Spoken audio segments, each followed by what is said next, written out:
Hola, hola, te doy de nuevo otra vez la bienvenida a este canal. Yo soy Laura y si todavía no lo has hecho, te recuerdo que puedes suscribirte al canal y dar me gusta al vídeo. Hoy vamos a hablar de emociones, por qué les presto tanta atención y por qué soy tan pesada con este tema. Así que allá vamos.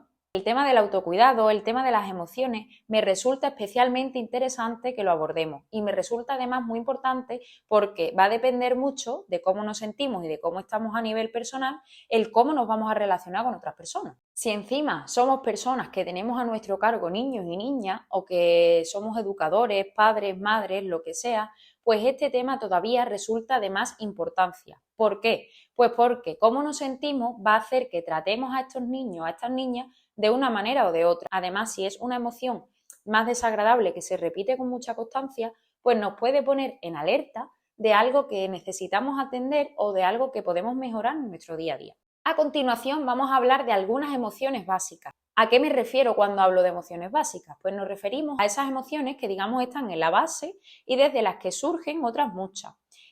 Os recomiendo, si os gusta este tema o si queréis saber más, la película Inside Out, del revés, de Pixar. En esta película se representan 5 emociones: la alegría, el miedo, la tristeza, la ira y el asco. Hoy aquí en este vídeo vamos a hablar de algunas emociones, algunas son de las mismas que aparecen en la peli y otras no, pero en general hay como varias emociones básicas de las que parten las demás. Quiero que nos quede claro que cada emoción tiene una función, es decir, tiene un porqué, existe por algo. A mí no me gusta clasificar las emociones en positiva y negativa porque lo negativo ya tiene una connotación fea, pero sí en emociones que a lo mejor nos generan un malestar o son más desagradables, pero tienen una función. Todas tienen un porqué. Además vamos a hablar de la energía que expresa esa emoción, de la energía que fluye con esa emoción, de cómo vibramos cuando tenemos esa emoción y también vamos a hablar de cómo se expresa, cómo expresamos esa emoción y cómo la canalizamos. En concreto vamos a hablar de la función, la energía y la expresión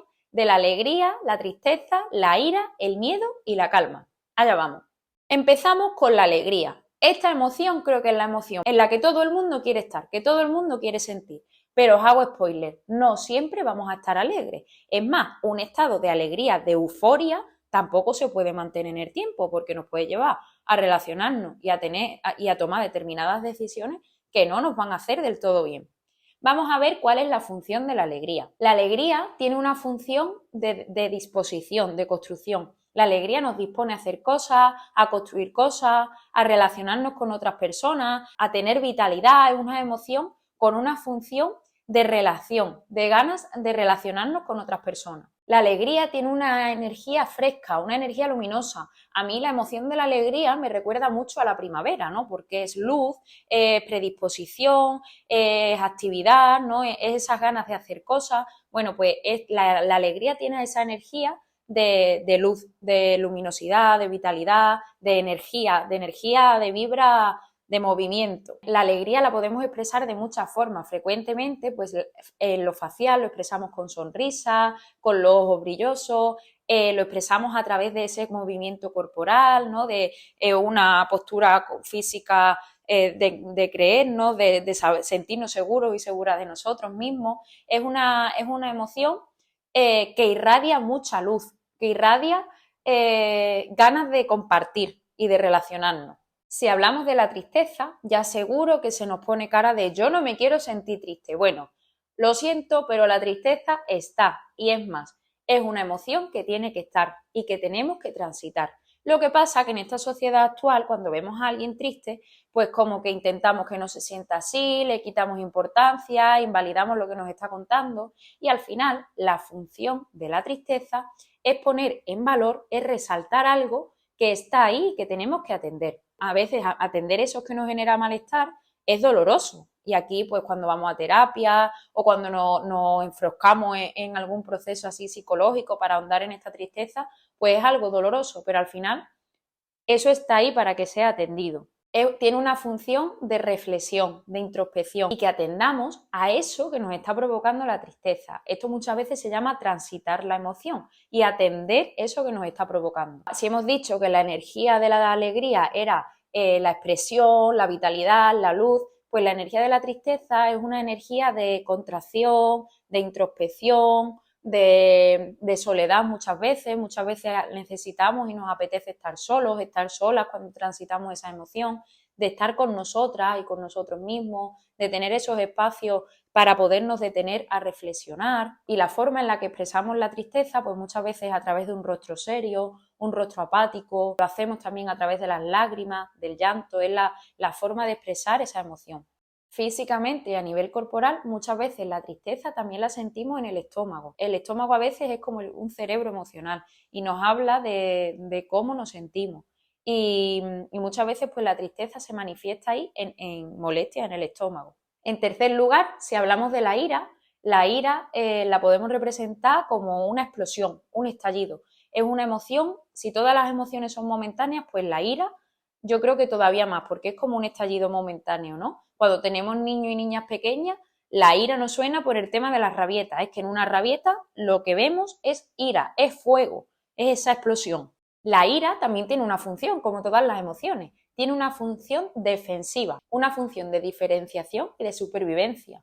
La ira se activa ante un estímulo amenazante o ante algo que vemos que amenaza nuestra supervivencia, se activa y nos pone en tensión, ¿no? Nos pone en tensión y tenemos esa cara de cerramos los dientes, apretamos la mandíbula, apretamos los puños, porque estamos en una actitud de defensa, se activa mucho la adrenalina, el momento de tengo que defenderme por algo, por algún estímulo que me está amenazando. La energía de la ira es una energía de descarga. La ira necesita ser descargada, es como que va de dentro hacia afuera, es un volcán. De hecho, con niños esto se trabaja mucho en este sentido de tengo un volcán que se me activa y tiene que salir. Es una emoción de descarga, tiene una energía de descarga.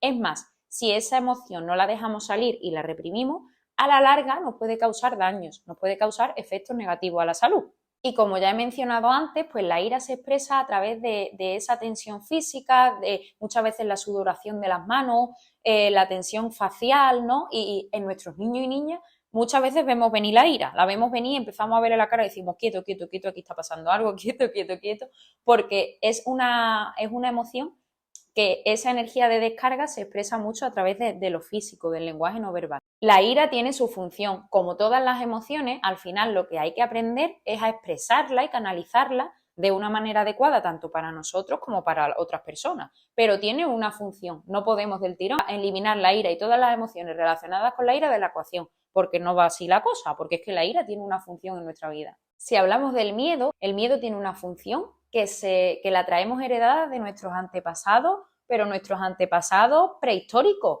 los que vivían en las cuevas, porque la forma en la que se protegían para la supervivencia era a través del miedo. Y muchas veces el miedo se relaciona con la ira, porque cuando sentimos miedo se nos activa esa adrenalina y esa ira y respondemos con la agresividad.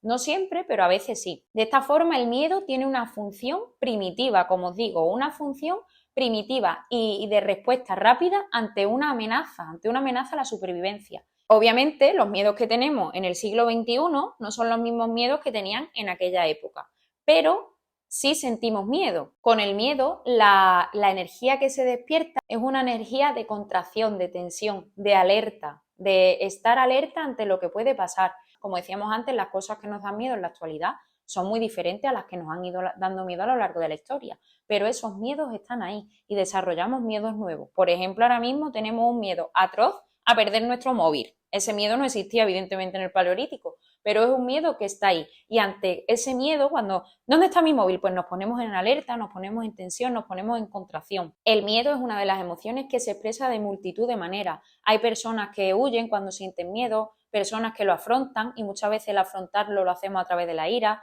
personas que se paralizan, que se bloquean. Y quiero que nos quede claro que todas estas formas de reaccionar ante el miedo son físicas, es decir, nuestro cuerpo reacciona, es algo que es automático, que lo traemos un poco en vena, lo traemos un poco de serie. Y finalmente vamos a hablar de la calma, de esa emoción. De nuevo, esta es una emoción muy agradable, tiene una función de descanso, de relajación, de permitir que nos relajemos, tiene una función de búsqueda de equilibrio, de búsqueda de paz y de darle a la persona ese descanso que a veces necesita, sobre todo si hemos estado transitando más emociones del tipo pues ira, tristeza, miedo, esas emociones más desagradables, pero incluso emociones relacionadas con la alegría. Si estamos en un estado continuo de alegría o de euforia, también necesitamos esa calma, ese equilibrio. La energía de la calma, creo que sobra decirlo quizás, pero es una energía lenta.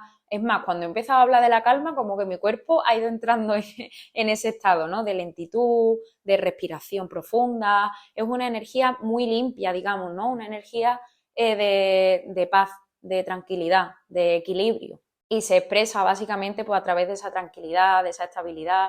Yo creo que todo el mundo percibimos cuando tanto estamos en calma como cuando otras personas están en calma.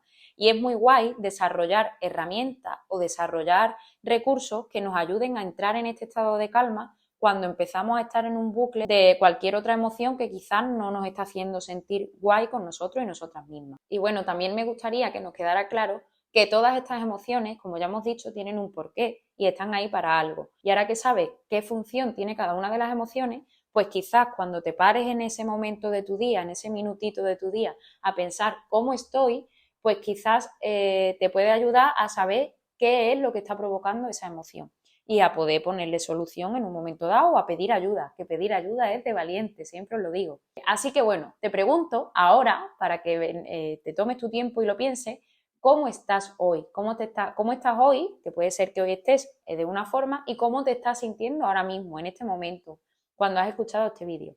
En mi caso estoy muy alegre, muy contenta de que estés por aquí, de que esta comunidad cada vez sea más grande y de poderos acompañar, que al final es mi principal objetivo, en aquello que os remueve en la vida o en esa educación y esa crianza que a veces nos resulta tan compleja. Te mando un abrazo enorme, recuerda dar me gusta al vídeo y suscribirte al canal para no perderte nada y si te apetece que hable de algún tema, déjamelo en comentarios y lo haré. Te mando un abrazo enorme y te deseo un gran día. ¡Chao!